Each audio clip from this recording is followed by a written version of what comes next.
pernah pikirkan, Allah sediakan bagi kita. Solusinya adalah Tuhan.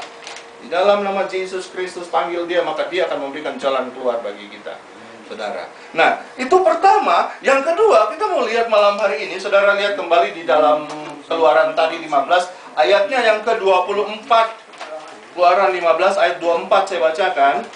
Lalu bersungut-sungutlah bangsa itu kepada Musa, kata mereka, apakah yang akan kami minum? Saudara, bangsa Israel dikenal sebagai bangsa yang keras tengkuk. Mereka sudah dibebaskan dari perbudakan Mesir. Mereka sudah diselamatkan dari Firaun. Mereka sudah dibebaskan dari jalan buntu laut Teberau. Sekarang mereka nggak dapat air dan mereka bersungut-sungut kepada Tuhan. Satu hal yang Tuhan nggak suka, saudara, sungut. Ini, saudara, yang seringkali kita sebagai orang percaya, orang Kristen nggak sadar. Ya. Satu hal yang Tuhan juga nggak suka adalah sungut-sungut. Ya. Yang saya katakan sekali lagi, seringkali kita tidak sadar. Nah, kita berpikir bahwa kita berdoa, betul. Kita ke gereja, betul. Kita baca firman Tuhan, benar. Kita puasa, betul. Kita tumpang tangan orang sakit sembuh, betul. Tapi kita ngomel. Nah, Tuhan nggak mau. Kita ngedumel. Itu tanda ketidakpuasan, saudara. Kalau tidak puas, artinya kita protes sama pencipta. Nah, ini membuat Tuhan tidak suka. Nah, ini bangsa Israel, mereka bersungut-sungut. Lalu bersungut-sungutlah bangsa itu kepada Musa, kata mereka, apakah yang akan kami minum? Saudara, seringkali apa yang kita lakukan dari keberhasilan-keberhasilan itu, seringkali kita dilupakan, ya. Seringkali Musa ini adalah seorang yang Tuhan pakai dengan luar biasa, tetapi dia yang memimpin bangsa Israel, tetapi bangsa Israel bersungut-sungut kepada Musa. Nah, saudara lihat, saudara, di dalam Alkitab dikatakan bahwa jangan mengerami. Jangan bersungut-sungut itu berbicara tentang jangan mengerami. Saya baca, saudara, di dalam ayatnya yang ke 20 1 Petrus 5 ayat 7. 1 Petrus 5 ayat 7 dikatakan begini. Serahkanlah segala kekhawatiranmu kepadanya, sebab Ia yang memelihara kamu. Amin. Serahkanlah segala kekhawatiranmu kepadanya, sebab Ia yang memelihara kamu. Saudara tahu, saya mengalami hal-hal yang luar biasa. Setiap orang beda-beda, bukan ya?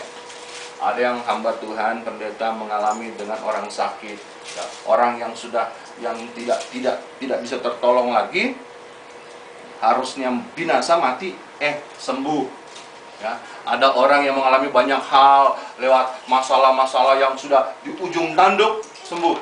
Saya mengalami dengan Tuhan persoalan-persoalan sehari-hari yang sebetulnya saya nggak bisa buat, sebetulnya saya nggak bisa lakukan, tetapi di dalam Tuhan, Tuhan buat sedemikian rupa. Banyak sekali semenjak saya kenal Tuhan dan semenjak saya ikrar mau jadi pelayan Tuhan, banyak sekali pengalaman yang Tuhan izinkan saya alami supaya saya tahu tentang kuasa Tuhan. Banyak sekali saya lihat tentang jalan buntu. Banyak sekali saya lihat tentang kemunafikan di belakang saya. Banyak saudara, ya, banyak sekali yang saya lihat. Pada waktu itu saya nggak ada apa-apa, tetapi dari semuanya itu Tuhan izinkan saya lewati. Dan pada waktu saya memanggil nama Tuhan dengan ketidakberdayaan, maka disitulah Tuhan tunjukkan kuasanya. Ini aku mampu lakukan, ini buat kamu. Amin. Di Amerika ini saja ada banyak kali persoalan yang bukan karena kuat saya, tetapi karena campur tangan Tuhan. Nanti lain kali kalau istri saya bersaksi, dia bisa saksikan. Tapi saat ini saya sedang menyampaikan firman Tuhan. Jadi ada banyak sekali peristiwa-peristiwa yang bagaimana Tuhan campur tangan. Nah, di sini dikatakan, serahkanlah segala kekhawatiranmu kepadanya, sebab Ia yang memelihara kamu.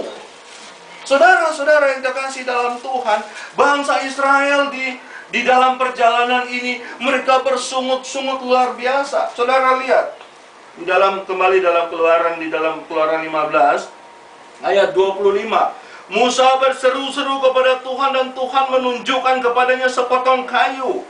Musa melemparkan kayu itu ke dalam air, lalu air itu menjadi manis. Di sanalah diberikan Tuhan ketetapan-ketetapan dan peraturan-peraturan kepada mereka, dan di sanalah Tuhan mencoba mereka. Di dalam ayat ini dikatakan bahwa pada waktu, saudara, dalam perhitungan para ahli teolog, bangsa Israel ini kurang lebih bapak, istri, suami, dan anak kurang lebih ada 3 juta orang di dalam satu perjalanan. Nah, semua ini bersungut-sungut sama Musa. Bayangkan, mereka membuat tenda di dalam perjalanan, lalu datang mungkin seorang bapak, Musa, ini gimana nih, air mau masak nggak ada. Si bapak baru pulang, si ibu datang, Musa, anak saya mau mandi, nggak ada air. Dan ada 3 juta orang, saudara bayangkan. Akhirnya membuat apa? Musa seorang, tertekan, tapi dia berteriak, dia berseru-seru kepada Tuhan, Tuhan, Tuhan, Tuhan. Musa nggak sok jago, nih aku orang pilihan Tuhan, tenang, nanti aku bikin begini. Tidak, tapi dia teriak sama Tuhan, dan Tuhan tunjukkan sesuatu, sepotong kayu. Dan Tuhan katakan, lemparkan kayu itu ke dalam air pahit, saudara. Nggak bisa diminum, mereka bersungut-sungut, pahit, nggak bisa diminum. Dan waktu air itu sampai ke kayu itu sampai ke dalam air itu berubah menjadi manis dan bisa diminum. Amin, saudara. Saudara melihat apa di sini? Yang pertama, ada mujizat di dalam Tuhan. Amin. Yang kedua, kayu berbicara tentang salib Yesus Kristus yang membuat kepahitan menjadi manis. Amin. Yang ketiga, air yang diminum dikatakan di sanalah Tuhan mencobai mereka dan menaruh ketetapan-ketetapan mereka. Jadi Tuhan katakan bahwa kalau kamu dengar-dengaran, maka aku akan tolong kamu tidak akan menerima sakit penyakit yang dialami orang-orang Mesir. Itu firman Tuhan.